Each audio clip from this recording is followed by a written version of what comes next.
So welcome to today's webinar. This webinar is on the Highway Code and its recent changes. Before we start talking about the Highway Code though, I'm going to give you a very short presentation about the Older Drivers Forum and also a recent report that was published by the National Older Drivers Task Force, which was presented to the government. So I will do that very shortly, but a little bit about myself. My name is Rob Hurd. I'm the chair and founder of the Older Drivers Forum.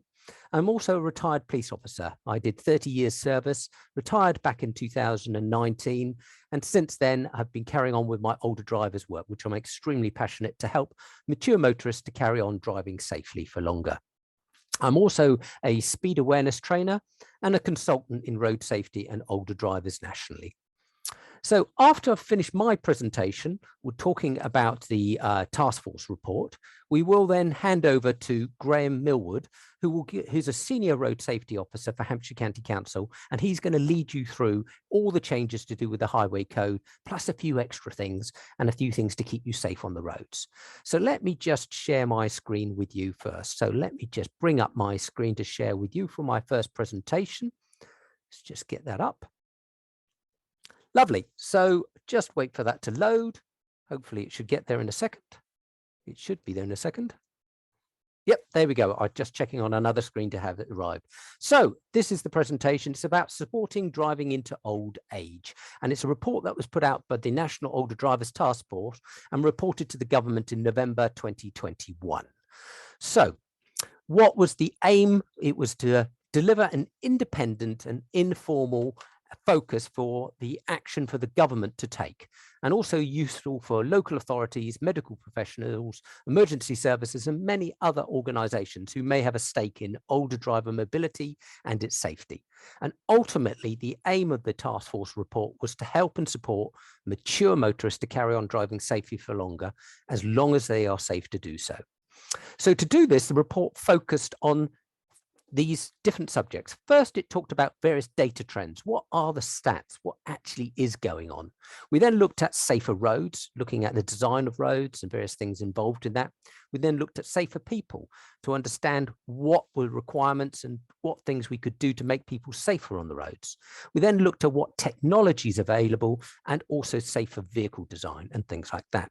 And then finally, we came up with looking at key recommendations. Now, I'm not going to go through all of this with you because it's a very lengthy report, but it is available on our website for you all to view. So this is just some of the key bits for you. So data trends. Compared with most other age groups, older drivers who are 70 and above appear not to be any more particular risk to any road users than anyone else. So that's great news. However, research does show as we do get older, older drivers themselves are more likely to be killed or seriously injured due per license holder held. And that's probably because as we get older, we have a little bit more frailty in our system. So if we are involved in a collision, and sometimes it can cause serious injuries, and sometimes in worst case scenarios, fatalities. And you can see that the severity increases obviously because of frailty, and you can see this on this graph that we have, particularly as we get into latter ages as we get older. And you think you can tie that in with the number of license holders, which is increasing year on year as well for older drivers. So the proportion of car driver fatalities and serious injuries, the biggest issue that seems to be for older road users is particularly at T-junctions and staggered junctions, where it increases substantially, especially in the age of 70 and above. Now, the combination of right turns or T-junctions or staggered junctions appears particularly problematic as we get older. And you can see this especially on 60-mile-per-hour speed limits, as you can see on this graph here. And as soon as we get up to around about 60 miles per hour and T-junctions, you can see it increases as we get a little bit older. From 60 and 70 years age, it starts to massively increase, particularly at right-hand junctions we found. So that's just the basic bits that we've looked at within there. So let's just look at some of the key recommendations that this has come up with. So the first one is that we really would love the government to set a target to reduce the number of deaths and serious injuries to drivers aged 70 and above by 50% by 2030. And ultimately, now this is a big aim, but we would like to reduce that to 0 by 2050. And some of that might be with technology of driverless cars or things like that into the future. So we really want to give the government an important thing to work towards. We also want to make sure that we survey our major road network. We want to look at all the roads that we've got, all the junctions that we've got, and make sure that there's a safe junction program, particularly as if you remember me saying that a lot of junctions involving older drivers, particularly right-hand junctions, is where we get a lot of our serious and fatalities involving the older generation. Now, as we get older, our eyesight does deteriorate. It's something that's well known, and a lot of research has been done on that. And we realize that, unfortunately, it's something that we want to make sure people have good eyesight. Now, I know many of you will go and have regular eyesight tests, but unfortunately, we have found there are a few who are driving with defective eyesight and continue to do so and be a risk to others. Now, the only way we're going to capture that and make sure that all drivers are safe and have good eyesight is to introduction of a compulsory eyesight MOT, which basically is an eyesight test, but we would involve peripheral view check, because as we get older, we do start to lose our peripheral view as well. So that's something we would like the government to introduce.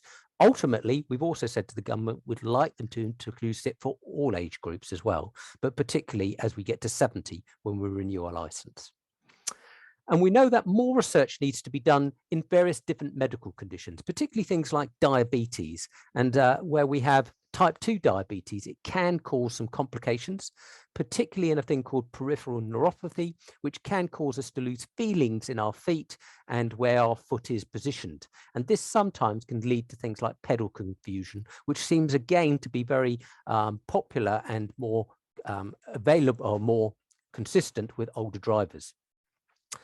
And also we want to agree a core content and standard for older driver appraisals. Now that's something that as a task force and as our forum, we really recommend people don't become complacent about their driving, but look at get some driving appraisals to brush up on their skills.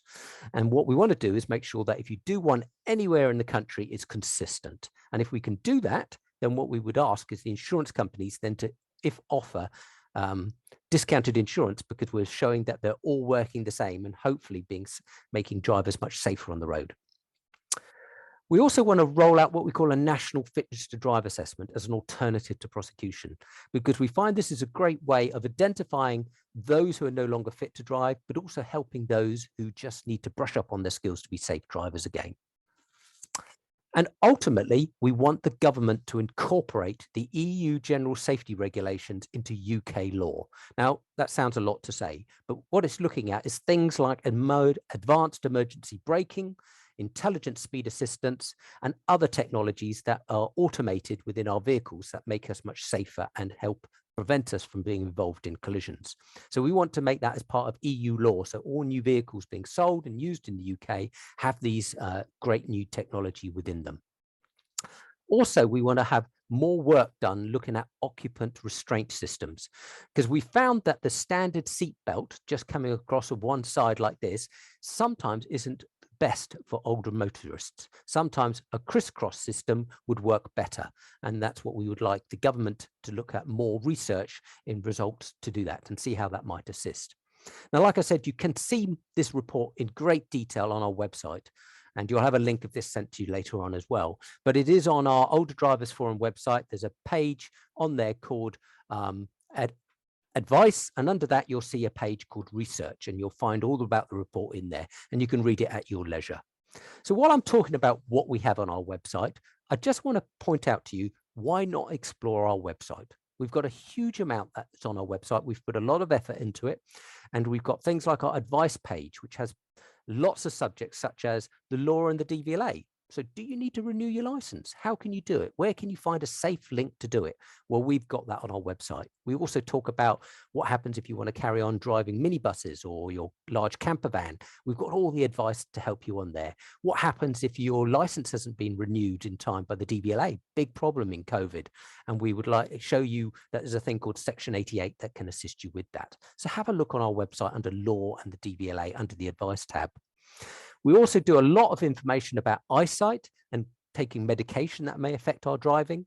Also looking at medical conditions. We've got advice about how different medical conditions, dementia, diabetes, and things that you can do which will make you safer and still be able to drive. Also have a great website page all about videos as well. So we'd like you to have a look at that. Lots of videos on all different manners of things, from driving at night, driving on the motorway, you name it, there's information on there. So have an explore of our video page. We also have information for family and friends. You know, some people have got concerned about their loved ones and thinking, what could I do to help and support them? So we've got a website about that. And we also have advice for general practitioners as well, because sometimes they're not quite sure how to help and support as we get older to carry on driving. And then we've got pages about driving at night. We've got pages about suitable cars for older drivers, the highway code. We've got a great new page all about motorways and smart motorways and what to look out for that. So have a look through our website. All this stuff is under the advice page. Then we've also got stuff about areas and courses. Now, what we do is basically we've got in this one where you can find brush up on your skills courses to help you carry on driving safely, okay, and give you information about whether you are safe to continue driving or not. We'd really recommend this as a task force for you to go and explore. So have a look at the courses page and find out what's available in your area. Also videos. Again, I've mentioned that already, but well worth visiting. And then we have our events page, which is where you'll find all about local events happening across the country to help and support mature motorists. But also we have all our webinar information within that page as well. So we've got a lot of webinars we've done in the past, which you can go and view and watch, and they're of great use to you. Now, if you want to visit our website and be updated about new things that are coming on, what I would say is follow our website. Now, you can do this by the home page. Go on to the home page, type in your email address where you can see it looks like this on the website, and then just push return. You'll get then sent an email saying, are you happy to follow this website? And every time we post a new post, you'll get that. So it will give you up-to-date information about new things that we're posting, but also new events that we think you'd like to take part in, like webinars, which are all free, and we're there just to help and support you. So that's the end of my talk. Next bit I'm going to do is pass you on to Graham. So Graham Millwood, like I said, is the Senior Road Safety Officer for Hampshire County Council Road Safety Team. He's also an approved driving instructor. And like I said, he will go through all those highway code changes. And he's an expert in his field. Again, if you want to ask any Q&A questions, then just type them in the Q&A box. I will collate those and I'll ask the panel at the end. So I'm going to hand you over to Graham. So thank you very much, Graham, for joining us today. Okay, thank you, Rob. Just turn my camera on so you can see me. And share the screen. There we go. Okay, just make a couple of adjustments so I can actually read my screen. There we go. Okay, so I've been looking after the driver training for Hampshire County Council for the last 14 years, and that covers all the age range of drivers.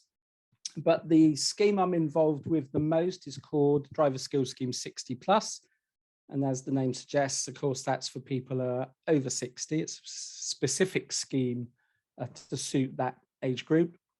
And if any of the sort of listeners are from the Hampshire region, by all means, visit our website. It's on the screen there, or email road.safety@hants.gov.uk.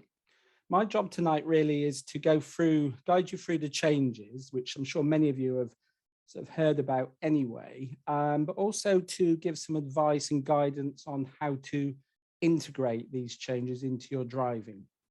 And I better own up, I'm a frequent pedestrian, part-time cyclist in the sunny weather only, frequent driver, of course, and very occasional minibus or larger van driver. And I'm an ex-motorcyclist, so I've got a broad sort of experience on all those different ways of using the road. Before we start, I just want to talk about people, because road collisions generally are due to human error, and therefore they're avoidable. Now, there's various reasons for this, but of course, not everyone is happy with the changes that have been introduced in the highway code, and that's completely understandable. They're worried about if they follow it to exactly it could make things worse. So we're going to discuss that. But the fact is, it's changed. That we have a new highway code now, so we have to work with what we've got there. And after all, it's really, the aim is to look after vulnerable road users, and that's really what it's always been about. It's just that they've highlighted that a little bit more strongly now, so there's less confusion about responsibilities. And we've all heard when cyclists and drivers, especially groups of cyclists, groups of drivers, they complain about each other, the other ones at fault. But what we have to realize really is that we're all people using different forms of transport, different types of road users. And when you take any group of people, there's a whole wide range of personalities. They all have, we all have our own perceptions about what's right and what's wrong. And sometimes I guess we've really got to just come together and understand that and sort of look at things from another person's point of view rather than complain about them. The other thing is we complain about other drivers, other cyclists and various things like this, but we notice when people have done something wrong. What we don't notice is all the people out there that are doing exactly the right thing, because that's not so notable. So just again, just need to be a little bit cautious about that. Now, as human beings, we tend to blame others for any collision. We tend to look for why it happened and try and, it's a natural thing, shift the blame a little bit.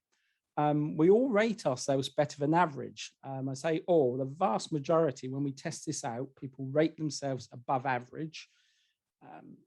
And yet, many of those same people would admit that they would probably struggle to pass a basic driving test. And the driving test is a very basic look at people's skill levels. And of course, when the test was many years ago, we might have introduced some bad habits. And that's why these driving assessments, it just are well worth doing. They just bring people back on track. They remind people, they put some perspective on things.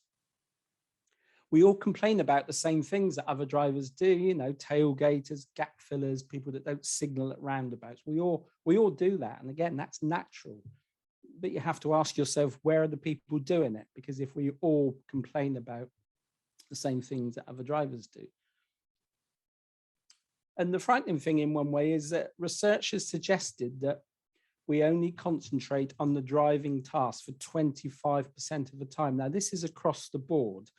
And often people that are driving on local roads, they know very well, very familiar with, probably the concentration can be even lower than that. You will all recognize, I'm sure, driving on autopilot, where you can't remember the last sort of 20 minutes of the drive.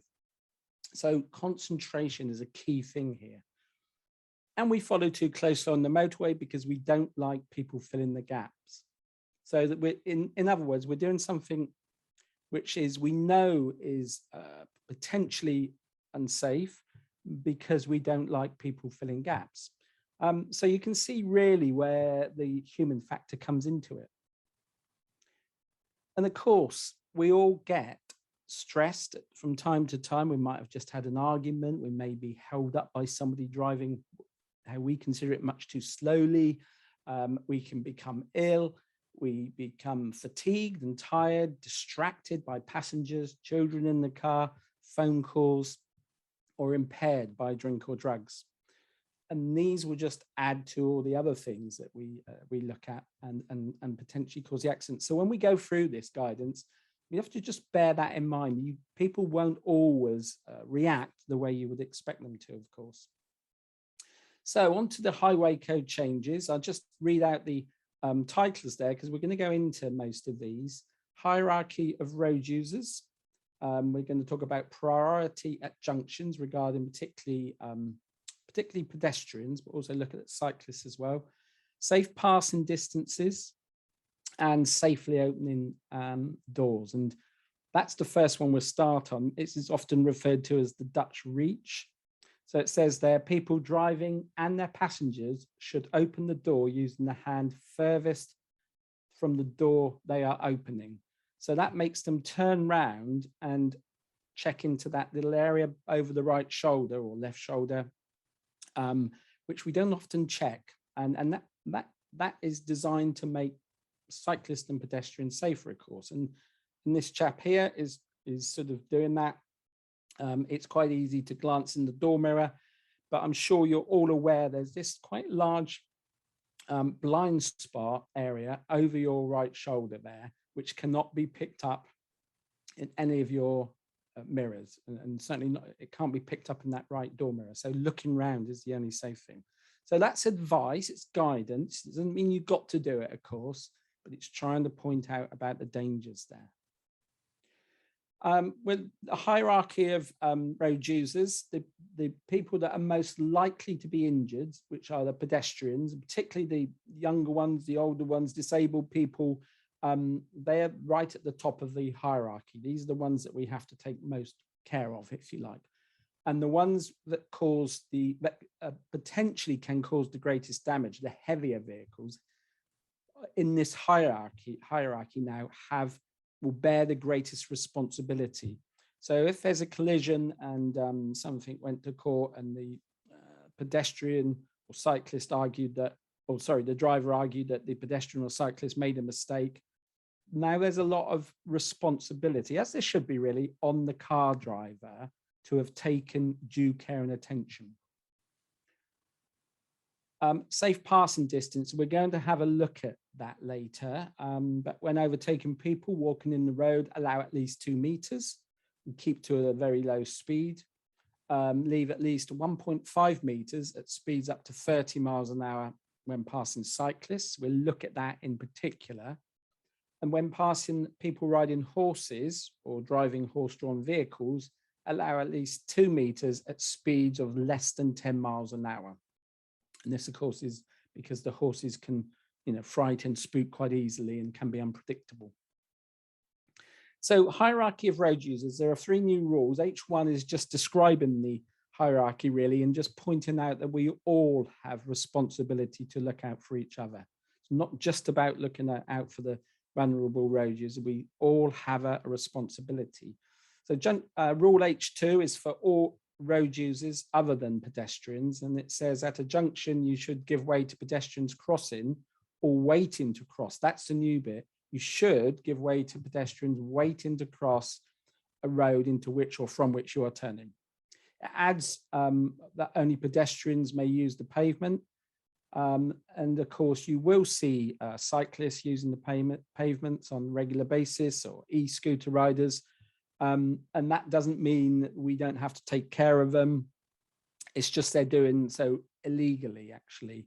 But we can't change what people do. We still have to take care, and they still are part of that hierarchy. It's important to just go over terminology in the highway code. So if you're not quite sure, the rules which start must or must not are the legal requirements. So if you go against that, you are breaking the law. The rest of the highway code is really guidance, and you will normally see the wording you should or should not do something, you do or do not do something. So best example I've got here anyway for that is a zebra crossing. You must give way to pedestrians on a zebra crossing. So in other words, as soon as they've set foot on that zebra crossing, if you drive through, whether you've had a collision with them or not, you are breaking the law.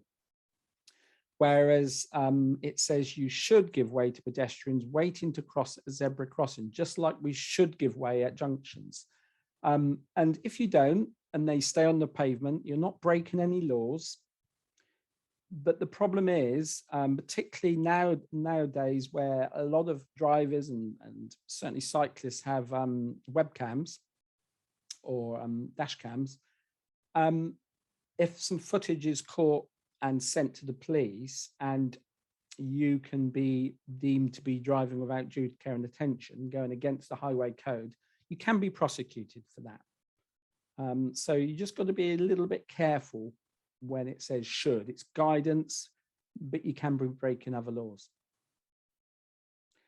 On priority and right of way, which often get a little bit mixed up, different road users may have priority in certain situations, but never right of way.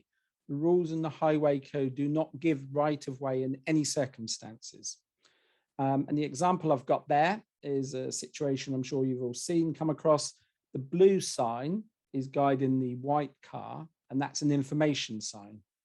And that's just saying that the white car has priority over oncoming vehicles.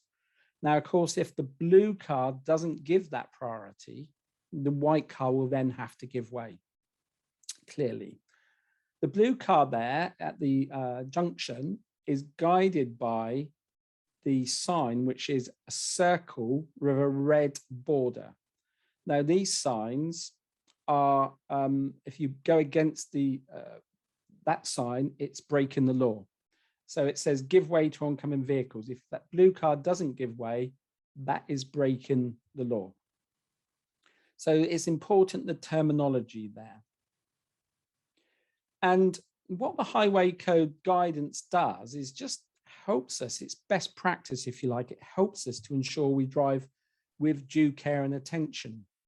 Because the other laws in the highway code, which is you must not, are, and this would be breaking the law, you must not drive dangerously, you must not drive without due care and attention, and you must not drive without reasonable consideration for other road users.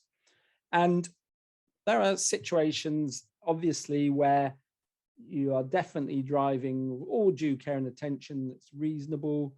And there are situations where you are definitely driving without due care and attention, and that's often through speed, through a dangerous situation, that type of thing. Could be dangerous driving. But there's a grey area in the middle, which is partly about opinion, partly to do with the circumstances. The best thing is to make sure you're well on the side of driving with due care and attention and reasonable consideration for other road users. And that's the theme throughout this presentation, really. So here's the first very simplistic diagram. You should give way to pedestrians waiting to cross at a junction. Now, that picture, very easy to do on this situation. If you're the blue car and it's a slow road, not many people about, you can see the pedestrians for a long way as you're approaching, so you're ready to stop. The pedestrian in the yellow top, the lady there, is the danger one, if you like, because you haven't got eye contact, and eye contact in these situations is extremely important. And this is one of the reasons why this rule has been altered, because drivers were coming around the corner much too fast. And if a pedestrian did make a mistake and step out in this situation, the driver can no longer say, well, they shouldn't have stepped out, they should have looked. We have to take care. The guy in the white shirt, in the wheelchair, we've got good eye contact. And of course, what you're doing as you approach this, and one of the problems which often drivers or traps drivers fall into perhaps, is they tend to drive on autopilot and they react to situations. So if you've arrived at a junction, a situation like this, and as you're about to turn, you've suddenly spotted the pedestrian, it's actually difficult to make a safe decision. Do I stop? Do I go? It's a sort of a reaction. Whereas what we should be doing, of course, is trying to look ahead, see whether the pedestrian's about, anticipate somebody, and reflect that in our speed of approach. And it makes it then fairly straightforward in this situation to do. But it's not as simple as that in real life, as I'm sure you all realize. Because what about if it's a very busy high street with a constant stream of pedestrians crossing this junction? Do we sit there for 10 minutes until there are no pedestrians waiting? Because, of course not, because that's going to cause so much frustration. So we have to take everything into consideration and do take the most safest route. Frustration, and we mentioned earlier, stress, is one of the things which can cause problems on the road, collisions. So we should be very conscious. We don't want to build up excessive amounts of frustrations and stress by others. We have to work with all the road users. We'll talk more about that perhaps in a minute. Roundabouts, on the approach to roundabouts, they're junctions. Do we give way if we're coming off a roundabout, for example? That can often be unsafe because the car behind or the vehicle behind won't necessarily realize what we're doing. So we'll look at that. We've got a picture of that shortly. What about if it's a higher speed rather than 30-mile-an-hour limits? This is the 50-mile-an-hour limit road with a T-junction. So we're coming along. We see the pedestrians as we're about to turn. We slow down to allow them to cross, but they don't cross, so we stop because it says that in the highway code. Then, of course, you got high danger of the car doing 50 miles an hour behind you, coming into the back of you, which is more dangerous than going round. So you have to make this decision, weigh up and risk assess the situation. Now, if you do decide to go around there, and I can't tell anybody what the right decision would be in these circumstances because you have to look at the guidance. But what I can say is whenever you do decide that you're going to carry on round because it's unsafe to stop, you must do so very slowly and with due care and attention so that if the pedestrian does step out, then you're not going to do any damage. You're not going to hit them. So it has to be done under that type of circumstance. What about children? Children are taught to wait patiently at the side of the road until there's a gap in the traffic.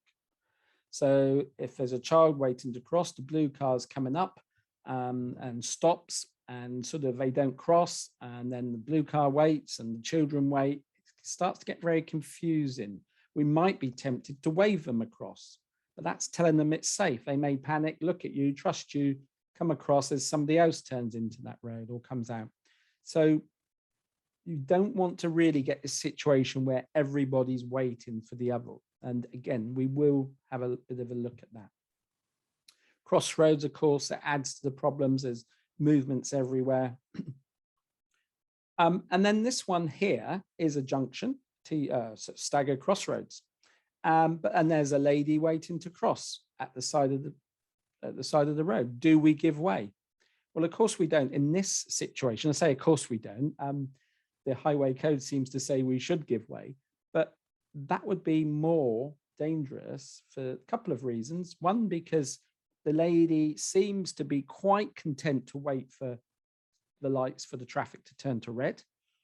And if we did stop and give way, we're not only going to frustrate other drivers behind, which can cause other problems, we chance a rear-end collision. So we wouldn't give way there, but we should flow through that. Remember, the green light only gives us permission or priority to enter the junction. It doesn't say it's safe. So we still have to deal with these junctions with great care. And this one is one I approached the other evening. It's obviously getting dark. There's a lady a lady in the center reservation waiting to cross on the approach to this roundabout. I slowed down, watching to see what she was going to do. She was looking at me, but didn't seem to have any intention of just marching out. And I felt it was unsafe to stop. And one of the reasons I felt it was unsafe to stop was the view I had, and this is the same approach in my door mirror, my left door mirror. There was a car coming up at reasonable speed who probably wouldn't have seen that pedestrian, especially as it's being dark and my car's blocking the view there. So I did not feel it safe. So I wasn't going to stop at that particular one, but I did pass her very carefully just in case she decided to step out. So a lot of it depends on the particular circumstances, which why I can never advise you what to do, or just make you aware of the issues, really. We mentioned flashing headlights, beckoning children to cross, but that can be highly dangerous. Flashing headlights can get confused. They actually do cause a lot of accidents because in the highway code, it says flashing headlights, only flash your headlights to let other road users know that you are there. Do not flash your headlights to convey any other message or intimidate other road users. But the language of the road is to flash them to say thank you, flash them to let people out, and various things, or just flash them when you see someone you recognize. You know, So there's many uses that they are used for, and it can get very confusing. So you should never really flash your headlights to try and help somebody, because you're telling them it's safe and it may not be. And some of the comments, again, are quite totally understand and quite rightly about the highway code is, oh, now it says we should wait for pedestrians. So at a junction, if they're waiting to cross, so that means we've got to do it every time. It's more dangerous. But the people often that are saying this are unaware of many of the other rules which they should in the highway code. So I thought it was just worthwhile just quickly mentioning those. Rule 159, before moving off, you should use all mirrors to check the road is clear and look around into your blind spot. Well, we know from our driver training that and assessment that most people will just check that right-hand door mirror, maybe the rear view mirror as well, but certainly not the left mirror. And that will pick up the motorcyclist zooming off perhaps a petrol forecourt and sweeping around the car just as we're about to move off. So you need to pick that up early in the left door mirror. And what even more important is the little shoulder check, the look round into that blind spot. And you can see by the diagram there, the blind spot is actually quite big as you move further away from the car. So that look round, now we should be doing that. And if we don't, we're going against the guidance again. And that has an impact on due care and attention. Rule 160, once moving, we should drive with both hands on the wheel. And again, we know that, it's quite possible to steer at slow speeds with one hand. And you often find habits of one hand on the gear lever, one hand steering. But we should be having both hands, because if a child runs out unexpectedly, we need that instant ability to control the car exactly where we want to put it. And we don't necessarily have that if we've only got one hand up. And then finally, there's a new rule in the highway code for anybody that uses an electric vehicle. The charging point, you should park close to the charge point and avoid creating a trip hazard for pedestrians from trailing cables. So again, this word should is the guidance to stop pedestrians tripping over these cables that charge vehicles. Now on to the first of the short videos. This is good practice. This is a local junction, and you can see the white car there is giving way. If we run the video, the pedestrian coming up with a mask is not looking round. So the white car is quite prepared for that. And also there are the other pedestrians waiting, and all done very sort of safely. The black car that sort of zoomed up to the junction a little bit there was actually waiting for the other pedestrians to cross earlier. So that's the correct way to do it. Like we said, not always possible, quite like that. But in that case, it was really important because the guy in the mask was clearly not going to give way. So we have to, that's part of the decision. So this is road safety tip number 1, actually. On this one, I've got rid of number 1 earlier. Signal in plenty of time. You are not just signaling to other drivers, but also to pedestrians waiting to cross. So what you see often, drivers coming up to these turnings, and just as a real afterthought really, is just putting the signal on just before they turn. And that doesn't really do anybody any good, because the pedestrian may have looked over their shoulder some seconds before, wanting to know what you're doing. So just signaling plenty of time, because you're signaling also to pedestrians waiting to cross. And MSM there is just a familiar term used in the driver training. It's mirror signal maneuver, and it is a foundation of safe driving. The PSL is position, speed, and look. And of course, your position and speed of approach is also communication. It's also a signal as to what you intend, and that helps people make decisions. And of course, the look is that the last check that it's safe to make that maneuver. Okay, now on to the next one. This is not such a good, well, definitely not a good way of doing a junction. The red car there is overtaking the white van, who is in very, very slow moving traffic, but is moving.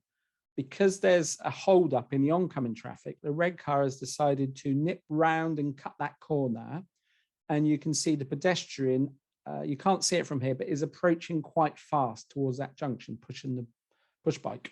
So I'm just going to play that video and show you why it's completely the wrong way to do it, because it's the speed at which it's done.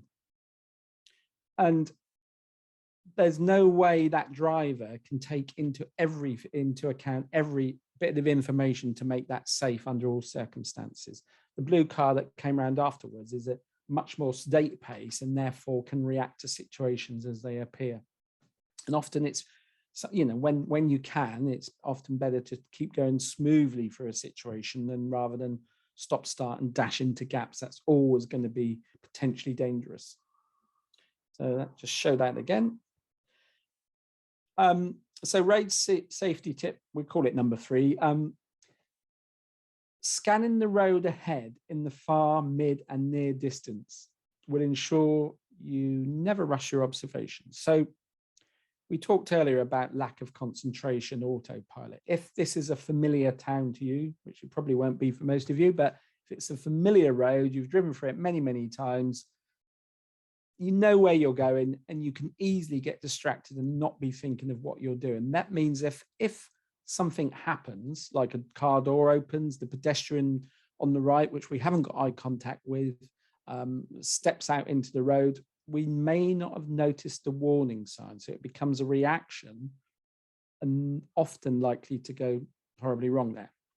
So what we want to do is to scan the far distance, the mid distance, the near distance, and take into account what's behind us. And each bit of road we have to, each time we're doing the scanning, we're looking left and right to look for any clues as to what might happen. You won't be able to see it, I'm sure, on this small picture, but in the distance, there's a car parked with brake lights on. Well, those brake lights might go off in a second as we get nearer them, but we know now there's somebody in that car. So always remember, look, assess, decide, and only then act. It's a process which takes at least 4 seconds, really.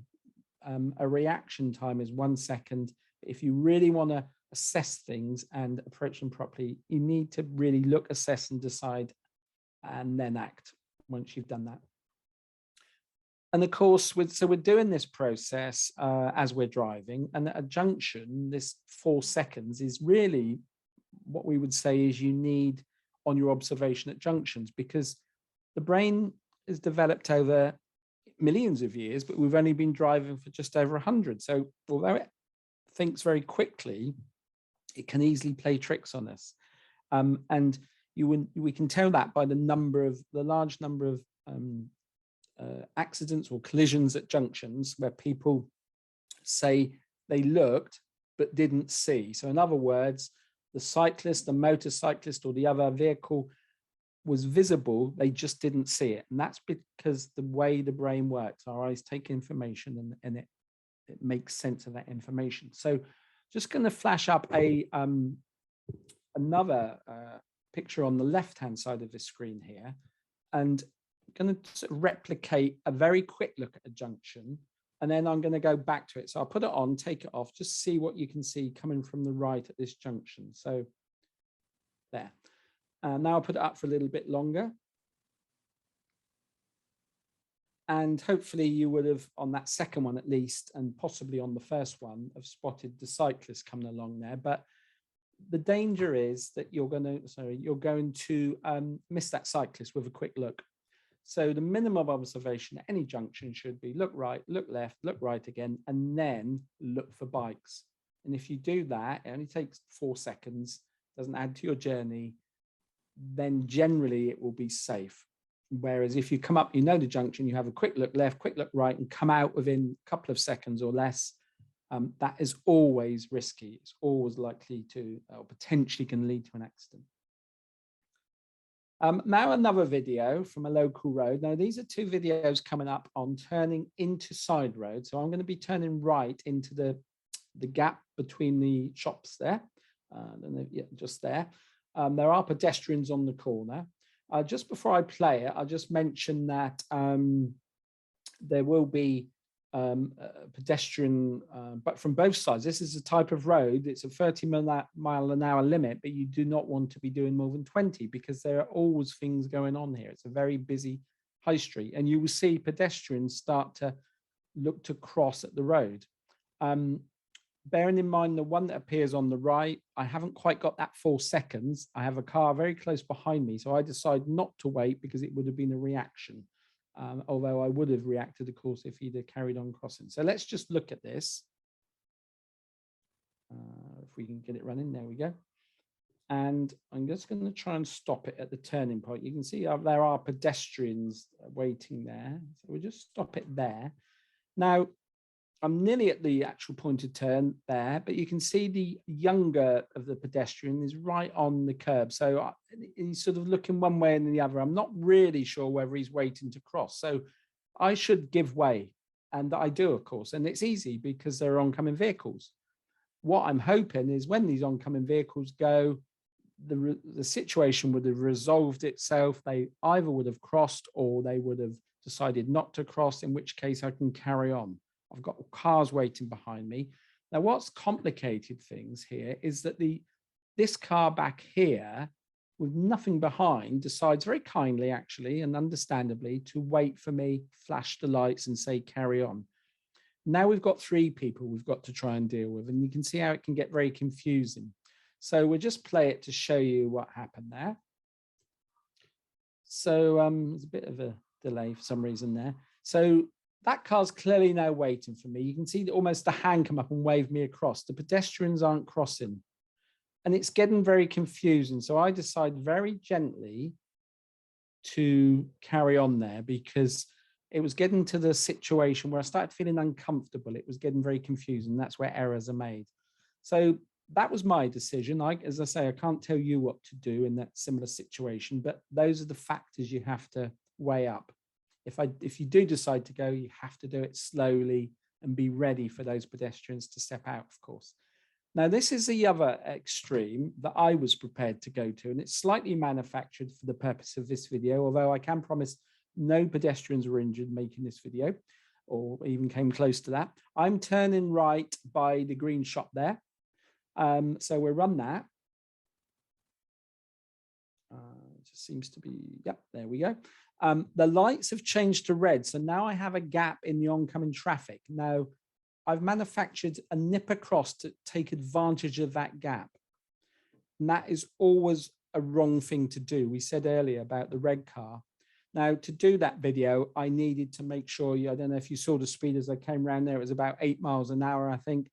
I had my foot brake covered as I had the momentum after the momentums as I came towards those pedestrians, and I had an escape route to the right to make sure it was safe. But that really, if we look back on it, is a mistake, which you should never really rush. You should always base it on, are those pedestrians going to step out? Now, if you look now, the pedestrians are not waiting to cross. Even the guy with the mask is against the shop. It's only now he steps out. And if I'd given that a little bit longer, I would have seen that.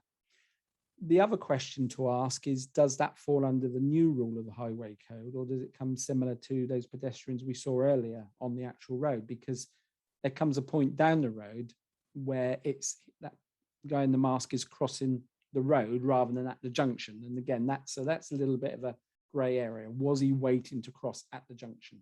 So again, wouldn't necessarily recommend you rush a decision to beat lights, even if you do it very gently like that. But I just wanted to show that as the other extreme.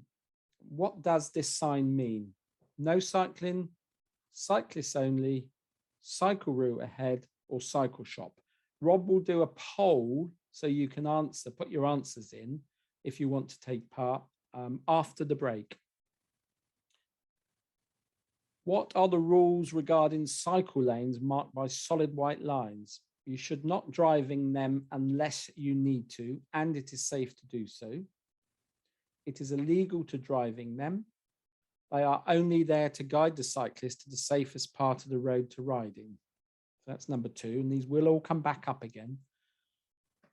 Number 3 is when following a slow-moving cyclist along a road with double white lines in the center, as in the picture, where you would need to cross the solid white lines to give adequate clearance. We talked about this 1.5 meters clearance minimum. So you need to cross those double white lines to achieve that. What should you do? Wait to pass the cyclist until you see broken white lines around the corner or wherever they come up. If safe, pass the cyclist with care, but by a smaller than adequate safety gap. Or overtake by giving adequate clearance, even if it means going over the solid white lines, as long as it's safe to do that. Well, welcome back, everybody. Hopefully you can hear and see me. Just to let you know, I've obviously got Graham's screen up, which is great. So we're going to run a few polls now to see what your answers were from it. I hope you all had a little break there. So let's look at question number 1 then, to do with the sign. What did you think the answer was? I'm going to launch my poll and we'll see what you think on there. So got those 3 answers. What do you think the answer is for those? Yep. Just you're all taking part, which is great. Give you a few more seconds to take part in doing that.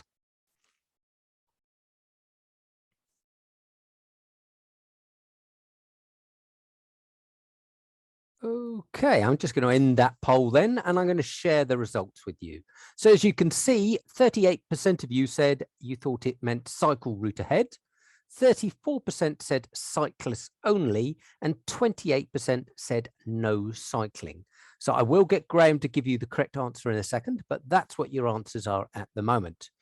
So let's have a look at that second question then, see where we came with that one then. So your second question to do with the cycle lane. Here we go. So you have 3 choices there. You should not drive in them unless it need to, and it is safe to do so, or it is illegal to drive in them, or they are there to guide the cyclist as the safest part of the road to ride in. So which one do you going to go for out of those 3 answers for us about cycle lanes bounded by a solid white line? Okay, we're doing some good voting there and taking part. Okay, I'm just going to come up and end the poll for us, and I'll share those results. So 53% of you said you should not drive in them unless you need to, and it is safe to do so. 40% of you said it is illegal to drive in them, and 7% said they are only there as a guide to the cyclist, as they are the safest place to ride in. So we'll get Graham to give you the answer to that again in a second. But in the meantime, let's have a look at the third question. So let's have a look at the third question, which was about overtaking a cyclist. So let's give you the questions to come up with. When overtaking a cyclist with the solid light lines in the center of the road, what did you say? Wait to pass until you can see the broken white lines in the center, or if safe, pass the cyclist with care, but a smaller than adequate safety gap, or overtake by given adequate clearance, even if it means going over the solid white line, as long as it is safe to do so. So you're all voting still at the moment. Give you a little bit longer to take part in that, see how we go.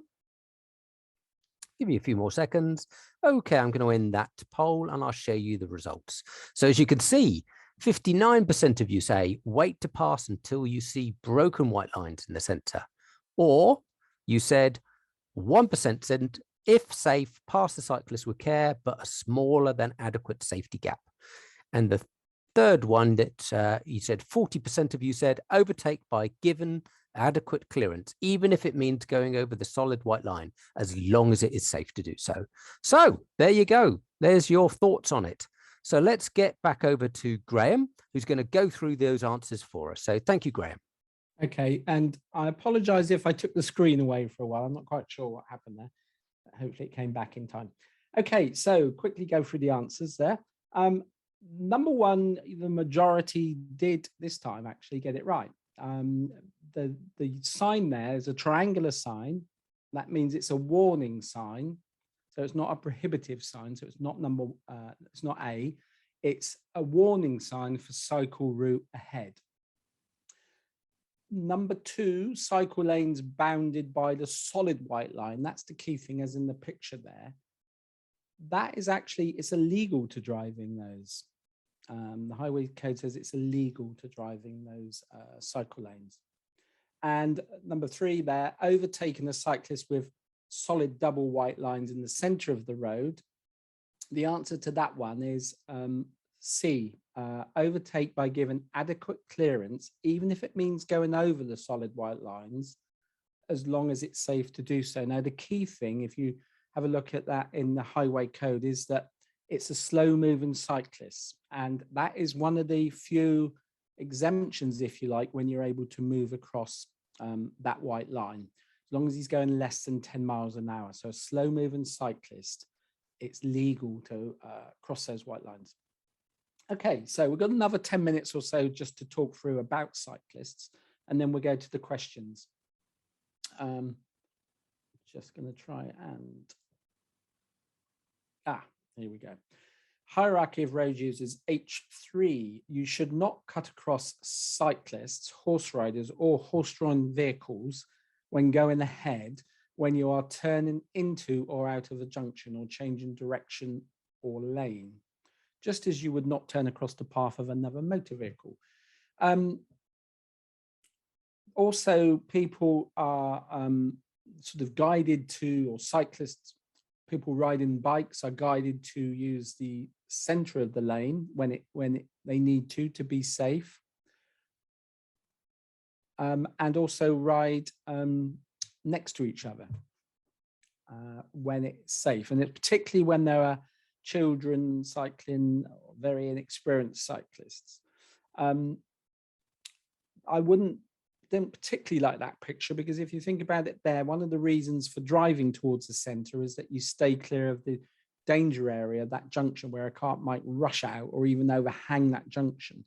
And of course, the lady in blue there has got no escape route because her partner is riding right next to her. So I don't particularly like that picture, but it does say you can ride in pairs like that. And rules for cyclists we need to take into account. These are rules for cyclists. So for cyclists should be considerate of the needs of other road users when riding in groups. You can ride two abreast, and it can be safer to do so, particularly in larger groups or when accompanying children or less experienced riders. But be aware of drivers behind you and allow them to overtake, for example, by moving into single file or stopping when you feel as it's safe to let them do so. And that's a key element of guidance for cyclists, really.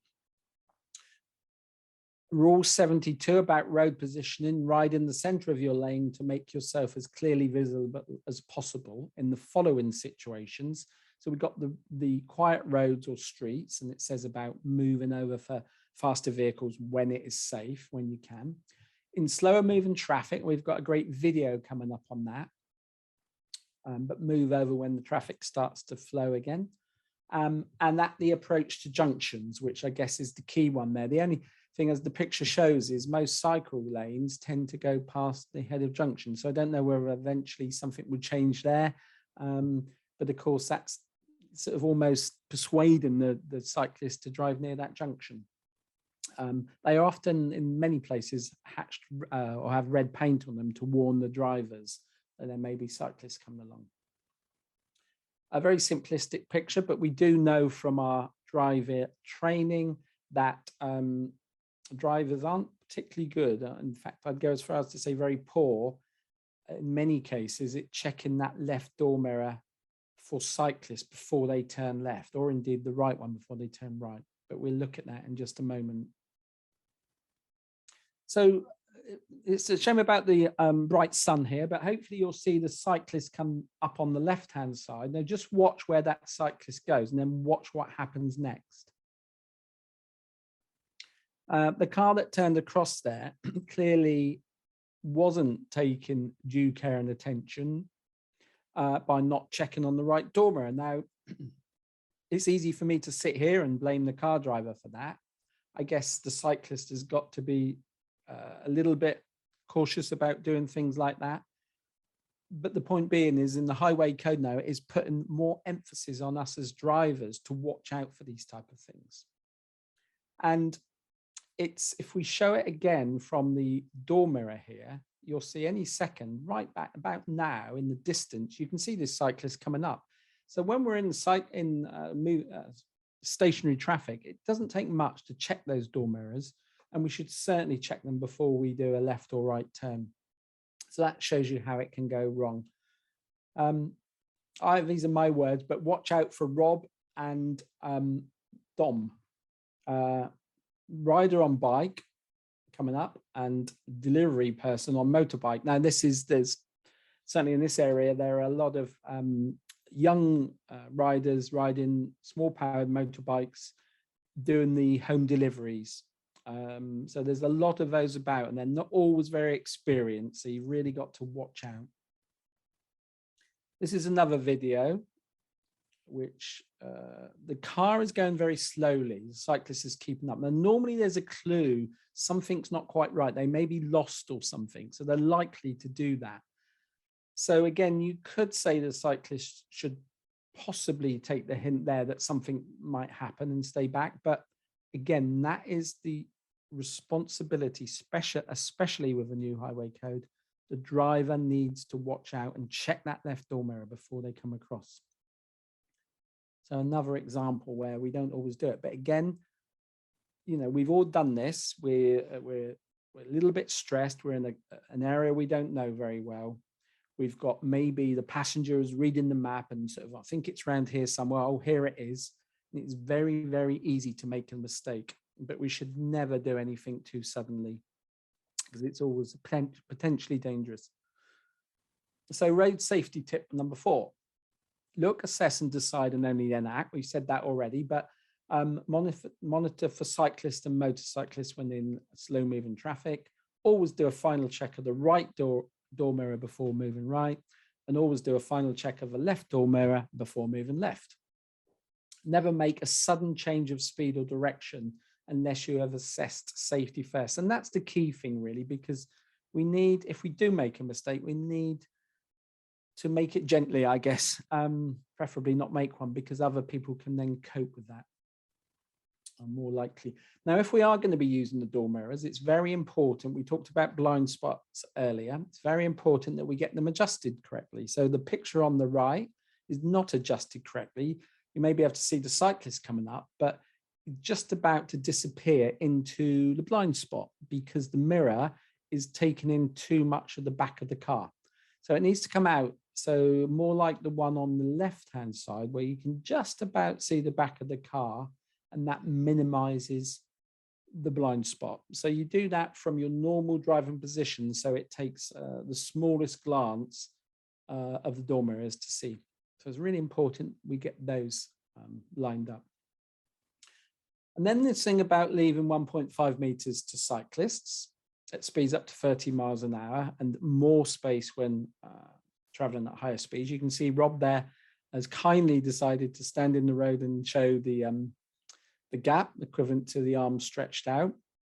And the other thing, which the bottom left picture there is a situation I came across. I got the video of this in the moment, actually. It's where there are a group of cyclists now cycling together. So we'll have a look at that.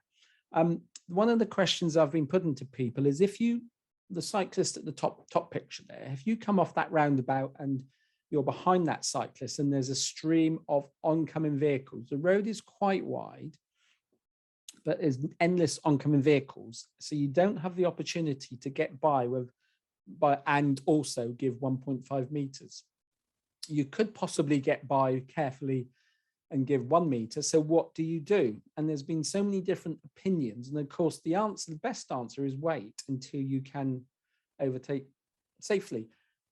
However, there may be, again, it's easy to sit here and say that, there may be situations where there's so much stress from the driver behind and you're making the decision and you decide to go past. I can't tell you what to do there. I can just give you the guidance. But what I would say is if you are going to do it, don't do it as somebody suggested on one of my previous presentations, and that is nip past as quickly as possible, because that is where you can go wrong. If you are going to deciding to go past and cut down to less than 1.5 meters, then you should do it at not much more than the speed of that cyclist, because that is more likely to be driving with due care and attention. But ideally, you're going to wait until you can give that full gap. This is one I've just added in lately. And this is me driving a few days ago, and I came across this line of cyclists So let's run it. And it makes things tricky on these narrow roads. So the car in front, at the moment, I'm just sitting behind, well back, because when we need to overtake, we need to identify, is it safe by looking ahead, but also we need to identify the landing place. Where are we going to get back to the left? And of course, with a whole stream of cyclists, it makes that very difficult. So ideally, there would be a gap here. Now, as a gap opens up because they're coming off and coming on, we have to be a bit careful because they're not actually looking around there, those two. So we can get past those. We've got a landing place. But look at the car ahead. He's overtaking on the right-hand bend, and he's not going to be visible from oncoming traffic. So there's no way I would certainly consider doing that. There's too much danger and risk involved. The thing that helps a little bit is the traffic's moving quite slowly because of the cyclists and because of these pinch points here. Now this one, it's a left-hand bend, so I'm not making any decisions yet, but I'm coming out wide to see if there's an opportunity. And I've decided to go through there because we've got this pinch point where any vehicle coming would be very slow. There's a gap here I could put into, or I could even go through because that car's having to stop for the cyclists. But I've stayed out very wide and then come in. And by coming in there, it may be wrong. I'm not saying it's the correct decision, but what it's done is stop the cyclists coming through. So I have passed me again. So I have to overtake them all again. Now, that was my decision under the circumstances with a car behind me that was edging out to look for an overtake before I did that bit there. And it was a managed risk where I didn't put any of those cyclists at any risk. I stayed out very wide, spotted that landing place and came in, squeezed in very gently, watching them in the door mirror. Again, I'm not saying that was the correct thing to do. It's often about judgment and decision, but that's what I decided to do under those circumstances. We talked about horses earlier, and of course, it's not just overtaking with a gap, going very slowly and leaving a 2-meter gap, but if you come in the other direction, it's going very slowly as well. And trying to anticipate where there are horses. Don't come flying around the bend and be surprised, too surprised. You can also sometimes look for clues. The horse droppings on the road are still fairly fresh, for example. You can often look for clues as to where they may be. So just ready to anticipate horses around bends and deal with them very carefully. Just a couple of pictures showing examples of taking control of the road by cyclists. Good examples in my view. The one on the left, these two cyclists, two abreast, are stopping a car from overtaking or discouraging on approach to that right-hand bend. That would be dangerous. So nothing wrong there. And the lady, I think it is in the right-hand picture, is discouraging the lorry to try and squeeze past as she overtakes that van. So those are, in my view anyway, good examples of taking control and being safe. Finally, cyclists on roundabouts. Give priority to cyclists on the roundabout, just like you would give priority to any vehicle on the roundabout. Give them plenty of room and do not attempt to overtake them within their lane. This is coming from the highway code. Allow them to move across your path as they travel around the roundabout. Cyclists may stay in the left lane when they intend to continue across or round the roundabout. So they're going to go past junctions where you may be thinking of turning into. So what this is saying is you shouldn't be overtaking them. You should anticipate they're going to go on round, and they should be doing the right signal to tell you that. Okay, so that's it. We'll go to the questions now. Thank you for your attention. And of course, the highway code is online, but also I think the hard copy is coming out in April. Okay, so just gonna unshare that here. Great. Well, Rob, thank you. Is that taking the share off, Rob? Not at the moment. No, you're still up. Okay. Because what about that? Because it's not. Oh, here we go. I've got it. Sorry. I was pressing the wrong button. I've done this so many times. No problems. Sorry. Lovely. Okay. So let's have a look. We're just going to come back. We're just going to invite Liz on. Liz Johnson is a police officer who's the road safety officer for Thames Valley Police and Hampshire Police. So we've invited Liz along to help with some of our questions and answers as well. So welcome, Liz, to our webinar this evening. And thank you, Graham, for such a thorough, detailed talk on the highway code. Excellent. And I love the videos. And I really enjoyed the one about you overtaking the cyclists in the long line there. It's the first time I've seen that one. And I totally agree with the way Graham's done it as well. So, so good stuff. So let's have a look at some of these questions. We've been really popular, so I won't be able to answer all the questions. I'm going to quickly flick through some of them. Graham just mentioned the highway code. Yes, it's not out in print until the 16th of April. The reason behind that is simply it had to be ratified by the government on the 29th of January. The government didn't want to print them until it was ratified, and then it takes a little time to get it out. So that's the reason behind that. Also, just a little bit about the difference about warning signs and order signs. I think it's really important. As Graham pointed out, a warning sign is a triangle, an order sign is a red circle. Remember those different things. One other thing someone's put up is, where could I find out if I'm still a good driver? Well, like I mentioned to you, we as the Older Drivers Forum really recommend you brush up on your skills. And one thing, hopefully today, has reminded you, did I know the highway code? Am I aware of it? Because when we sign our driving license, you know, we're actually saying we've read the highway code and fully understand it. So is that something we're all doing? So perhaps we should all now look at the highway code. It is the rules of the road. So have a look at it. It's online at the moment, so you can see it. It's on our website as well, and a link to it. But also, like I said, it's going to be out in print. So good opportunity, if you've seen from today, to go ahead and have a look at that as well. But for practical tests, have a look on our website. There's a page called Area and Courses. Click on that. And like I said, you'll be able to find brush up on your skills courses available across the country. So look on there, and really good idea to book one of those for you. I would say that was a great thing. One thing I'm just going to mention, Graham brought up a lot about what the careless driving is.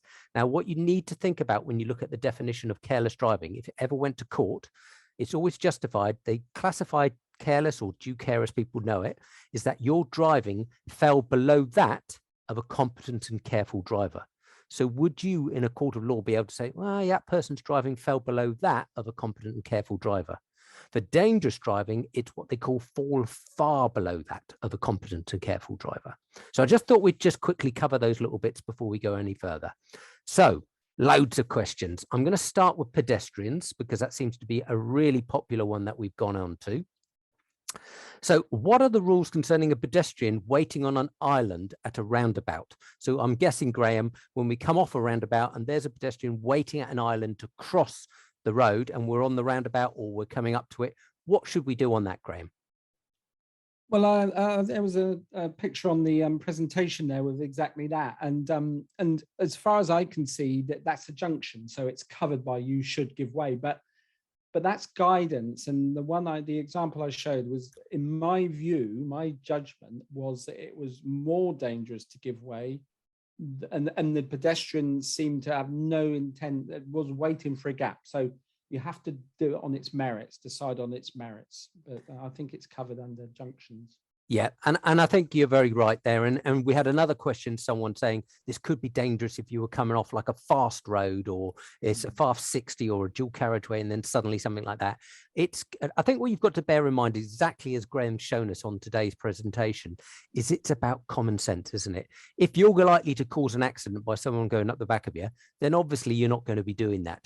But you've got to justify your decision in doing it. We don't want you putting your brakes on and coming to a sudden stop. It's about common sense, really. And if you see that pedestrian waiting, you always need to get that eye contact with them as well, and make sure it's safe for both of you, really, at the end of the day, because we all have that responsibility, don't we, to look after each other. So another one here, do I need to stop if turning from a busy road into a smaller road for a pedestrian? So, for example, if you're on I think we've already covered that one, haven't we? If you're on a busy road, you've already shown that on your videos very well, actually. So I think we can move on from that one. So on a pedestrian crossing, can I drive over it when the pedestrian is no longer in my lane? Can I go through that after that? What do you think, Graham or Liz? Well, Liz, do you want to? Yeah. So it's quite clear if a pedestrian is crossing, say for example, a zebra crossing, you must wait until they have done the complete crossing. If it's a traffic island in the middle of the road, it's considered as two separate crossings. So you still must wait until they've completed that first crossing and until they've gone into the centre. And then it becomes a new crossing as they cross that opposite lane. Grand. Thank you very much for that, Liz. That's wonderful. An interesting one that someone's pointed out about guide dogs. Obviously, guide dogs are trained, aren't they, not to move if there's traffic going on. And we mentioned this the other day, either Graham or Liz. I think, Graham, you might want to answer that one, particularly with guide dogs. I think it comes down to, we mentioned earlier that there are so many factors if you're planning ahead, you see the junction, you take in all the considerations. And it's a bit like children, if they're not likely to cross, one of the decisions you got to make is the person likely to cross? And when there's a guide dog there that's sitting down and waiting with the owner, then be ready just to carry on very gently, but also be ready if they start to move out, I would say. I don't know if Liz has got any other opinions on that, but it's about due care and attention. But you're not going to sit there for 10 minutes ultimately waiting for somebody with a guide dog to cross. So it's getting that balance, that intermediate thing to keep things moving. Yeah, I would agree with Graham on that one. Lovely. And are pedestrians expected to be responsible road users as well? Because we've been given all this stuff, haven't we, about, we've got to give way to them, and cyclists, we've got to give way to them. What about pedestrians, though? Do they not have to be responsible? Yeah, I mean, that sort of question about cyclists was asked last time, or it was on the questions, and that's a really good point. We should be able to expect cyclists and pedestrians to take due care and attention. But my sort of reasoning is that I can only look after myself as a road user. I can't govern what other people do. And I know some people make mistakes. I know some people don't take as much care as others. So I have to be ready for that. I can't change what other people do. So I think that's my best answer, really. Yeah, I think you're absolutely right. We all have responsibility when we're crossing the road, don't we? Whether we're a pedestrian, a cyclist. And really, this is where that hierarchy of road users, you want to see it again, it's on our website, but the hierarchy of road users, and it comes down to exactly as Graham pointed out, the people who are most vulnerable, so being hit, to the people who are most risky. So we start with that. We start right at the top, most vulnerable pedestrian. Then we come to cyclists, then motorcyclists, then car drivers, van drivers, and then down to trucks. And obviously we've got horse riders coming up the same time as cyclists as well. So you'll see that hierarchy of road users. And that's why if we were in collision with a pedestrian, they're going to come off much worse, aren't they? So that's why it's this vulnerability that we need to be responsible for. And this is something that the courts will be using in the future. So we do need to be aware of it. But again, drive sensibly, and everybody should be sharing the road. And so a lot of you have been putting out saying it's a shame that we don't have any of these road safety films anymore, isn't it? That we used to see as we were growing up on the TV and listening on the radio. Hopefully, with these new changes and regulations coming in, we believe Think, which is the organization for the Department for Transport, are putting more out. They're using a lot more on social media to put that out as well. So let's have a look. I'm going to move over to best ones to look at here. So Liz, you might want to answer this one. On roads when a lane is closed, I'm aware it is best to merge, and I think we're looking at motorways here now, particularly and smart motorways. On roads when a lane is closed, I'm aware it's best to merge in turn or arrive at the closure. On smart motorways, I'm clear that it's against the law to drive on the red X as displayed on the overhead gantry. However, the sign says turn left, right into another lane. Is that advisory? Can it be passed, or is it mandatory, or one should vacate the current lane at the earliest safe opportunity? Oh, I think there's quite a lot of things going on there, isn't there? So certainly a red X means you must not go through it, and that's treated exactly the same as a red traffic light. If the arrow is pointing, say, to the right or to the left, it means you should be moving over at the earliest opportunity. But also there are signs which do say turn left, and that basically means come off at the next junction. And that is to prevent you from joining the back of the queue where potentially the motorway is closed. Because what we don't want is further vehicles beyond that junction. We want you off, because otherwise you're going to be there for a long time. Yeah. Yeah, and there's a lot of good stuff on our website. Again, look under our advice page. There's a page on motorways, particularly on smart motorways. Liz has just mentioned about the regulation to do with red crosses and those left. Lots of little videos on our website, which we've taken from National Highways. They've done a lot on there. So have a look on our website to the links for that, because that will certainly help and advise you about if you're interested about driving on smart motorways going forwards. So there's a question here as well. I can probably answer this one. Parking opposite or close to junctions. What's the legal position in response to this? And what does the highway code say? Well, I can tell you, rule 243 it is. I'm just check on it. Yep, rule 243 of the highway code. I did look it up. I don't know this full thing, but I know it existed. So I wanted to give you the right rule. But rule 243 of the highway code states you must not park opposite or within 10 meters of a junction, except in an authorized parking space. So that makes it quite clear, doesn't it? But we do know many people do it. But I have to say, I know there are plenty of police officers from my old experience, and I'm sure Liz will confirm, when police officers see that you are doing that, you're blocking views, they quite often will issue fixed penalty notices as a result of that. So it's something that we should be aware of. So let's just go back about cyclists again. So how much space should I give a cyclist when overtaking him or her on a narrow country road? Now, we had that good video that Graham showed us there. I mean, the highway code does say that in a 30-mile-per-hour speed limit or less, we should give a minimum of 1.5 meters. And Graham very kindly showed my video where I had my hands pointed out from, that is pretty much 1.5 meters, which most of us would be average. So if you can't give that 1.5 meters between the handlebars and your wing mirror, then you shouldn't overtake, basically, unless it is safe to do so, really. And really, what we're saying about that is if you decide to do less than 1.5 meters, it will be down to you to justify your actions for doing that. It's down to you. So you would have to justify your actions. And like I said, if you went to court and they looked at it, did that fall below that of a competent, careful driver?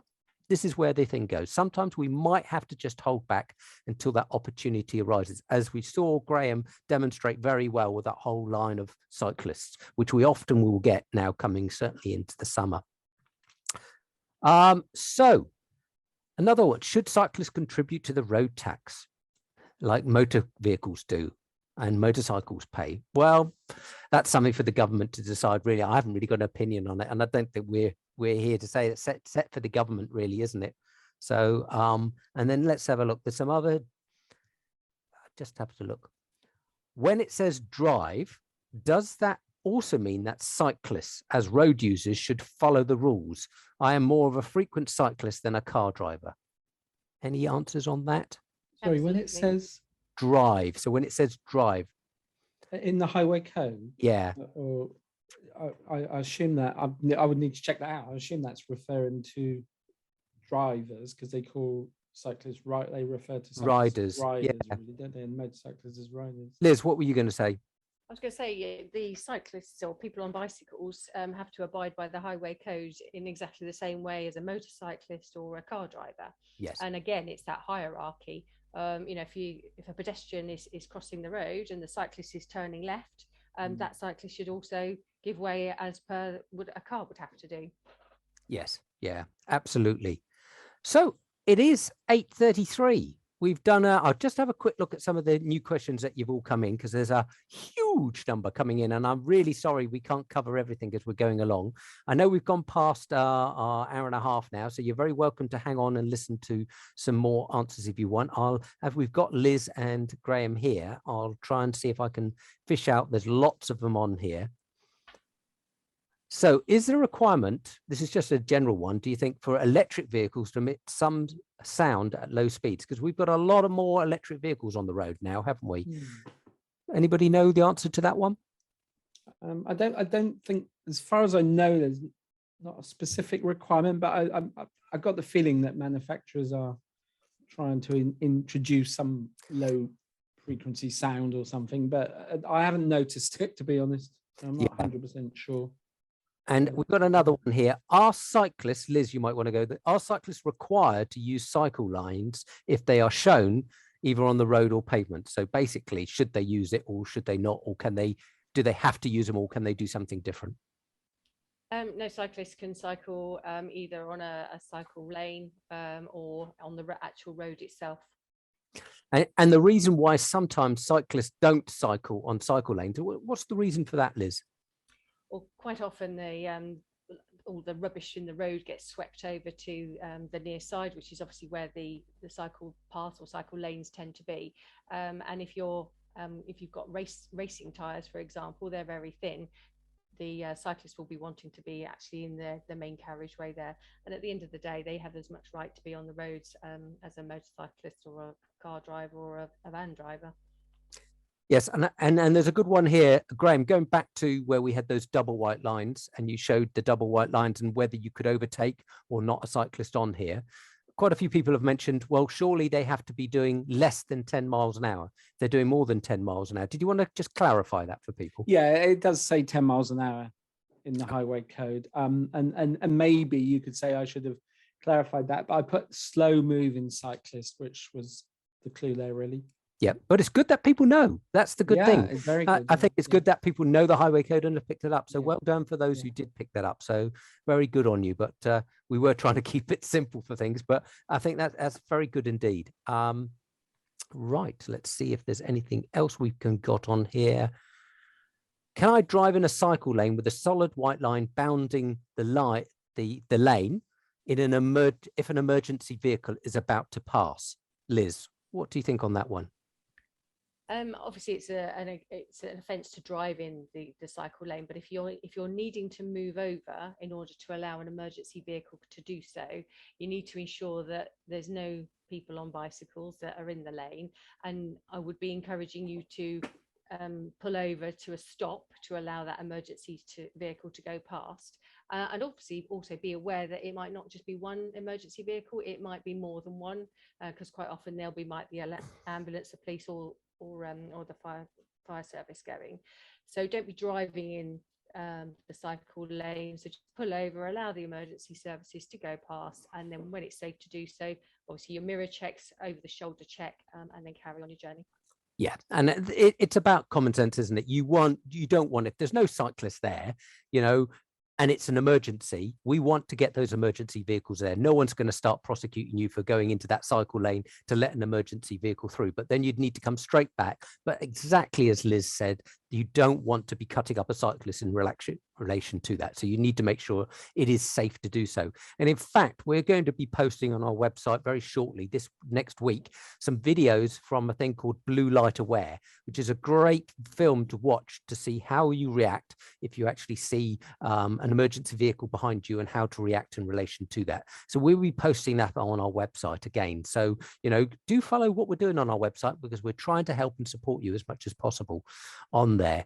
So I think we've pretty much rounded up everybody. Thank you ever so much to Graham for your wonderful talks. Thanks, Liz, for taking part for today. It's really great to have a police officer here to help and support us with it.